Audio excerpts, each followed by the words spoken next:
Ayun, may mapipisa. Mga kamag-anak ko yun. Ito. Dito kaya. May mapipisa dito. Ito. Tingnan natin mga kamag-anak. Kaninang bago mag-brown out. 1, 2, 3, 4, 5, 6, 7, 8, 9, 10. 10 lang talaga mga kamag-anak, hindi na nalagdagan. At mamarkingan na natin sila. Mamarking na ako para ito na lang ang pagmamarking natin.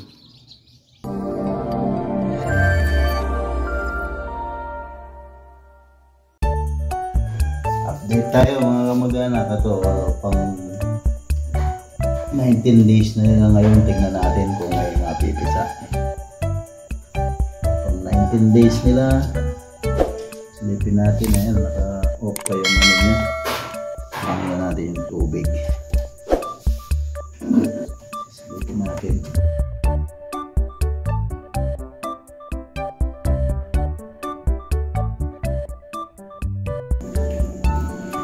Narinig akong ayun, may mapipisa.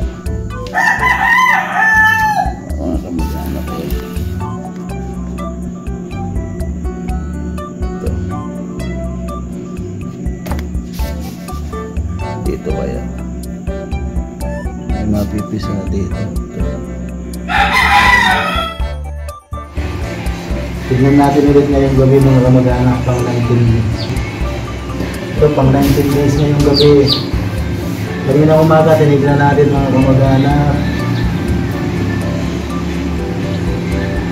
kung may napisa, kung may mapipisa.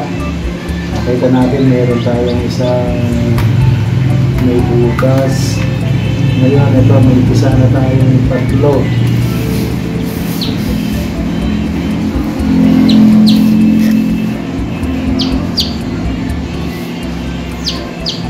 Ayan mga kamag-anak, may pisa na tayong 3. Tapos itong isa hindi pa na nabiyak. Alisin na natin itong balat. Tapos dito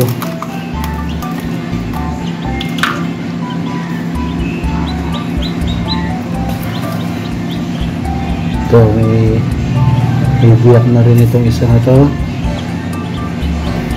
Nandito ito mayroon na rin biyak.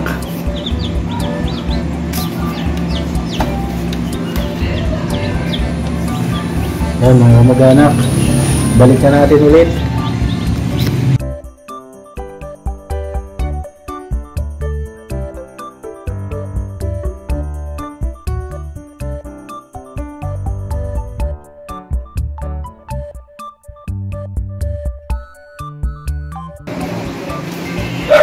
Sasarado na natin ulit mga kamag-anak. Tignan natin bukas kung maglalagdagan pa yung mapipisa. One eternity later. Ito mga kamag-anak, pang 20 days. Tignan natin kung ilan na yung napisa. Pang 20 days na ito mga kamag-anak. Pang 20 days umaga, tignan natin kung ilan ang napisa. May schedule pa naman ngayon ng brown out. Maghapon ang schedule. Tignan natin kung ito mga kamag-anak ang napisa. Tumawid na yung mga dito sa FGG. Tumawid na. Tawid-tawid na sila. Ito, dito to. 2, 4, 5, 8, 9. 1, 2, 3, 4, 5, 6, 7, 8, 9, 10. 10. May 10 na tayo napisa mga kamag-anak. May schedule ng brownout palagay ko.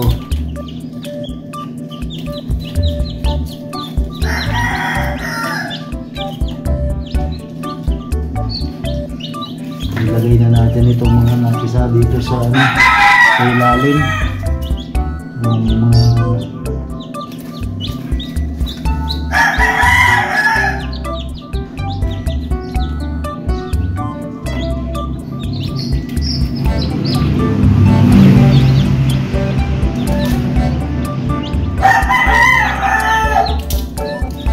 wala na may butas.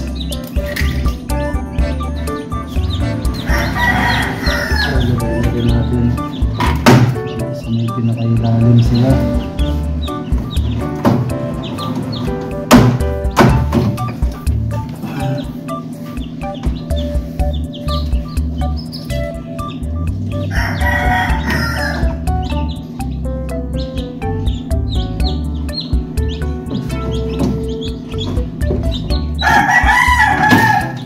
Tingnan natin kung mapipisa pa to.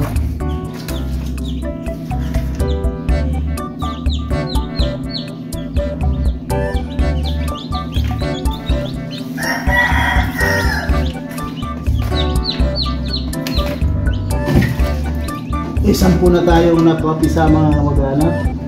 Tingnan natin kung may mapapapisa pa tayo dito. Kaya may schedule pa naman ng brownout ngayon.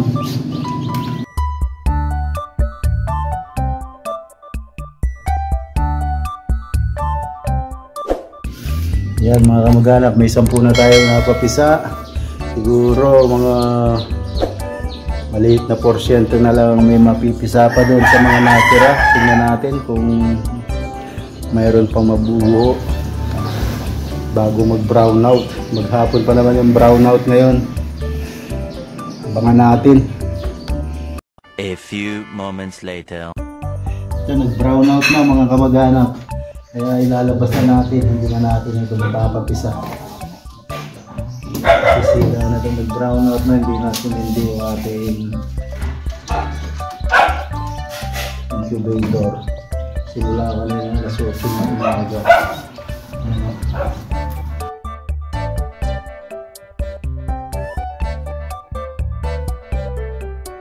Ayan na sila mga kamag-anak, yung dito sa may SGK. Ayan itong mga ano to, dito iniwalay ko na kaninang bago mag brownout. 1, 2, 3, 4, 5, 6, 7, 8, 9, 10. Sampu lang talaga mga kamag-anak, hindi na nadagdagan. At mamarkingan na natin sila. Mamarking na ako para ito na lang ang pagmamarking natin.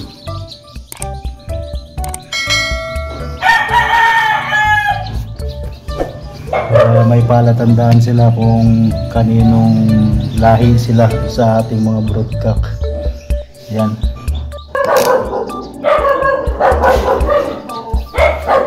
Ito muna tayo mag-uumpisa. Double out pala ito. Double out.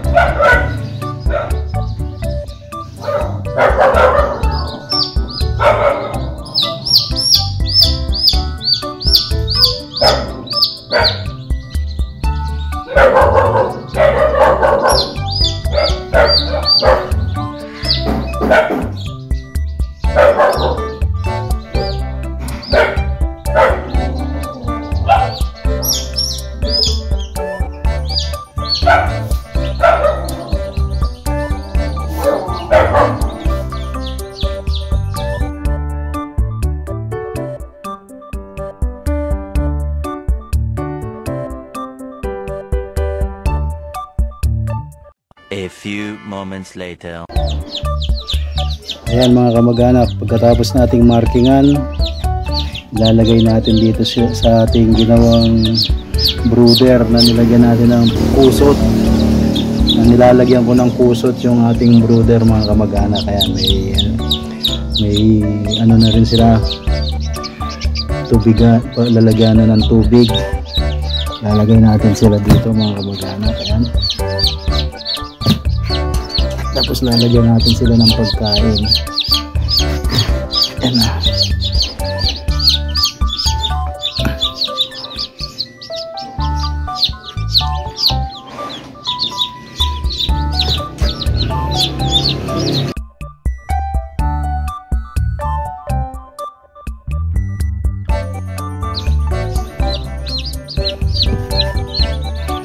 Lalagay natin sila ng mga 2 linggo dito.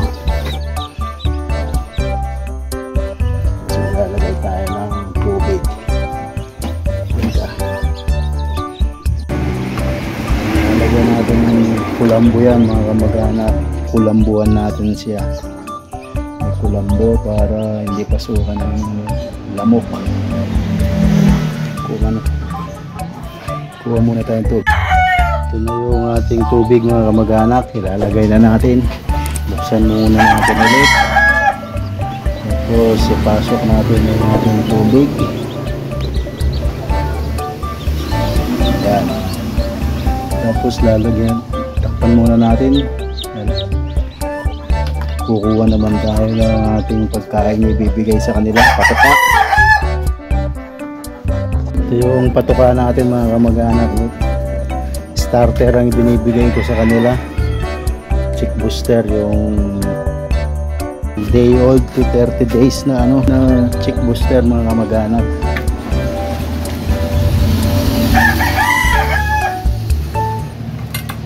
Binuksan ko muna ulit. Tapos ilalagay natin dito.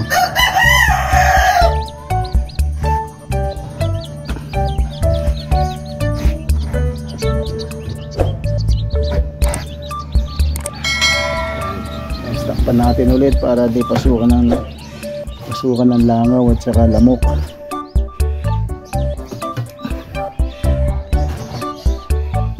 Ganyan mga kamag-anak. Ganyan lang yan.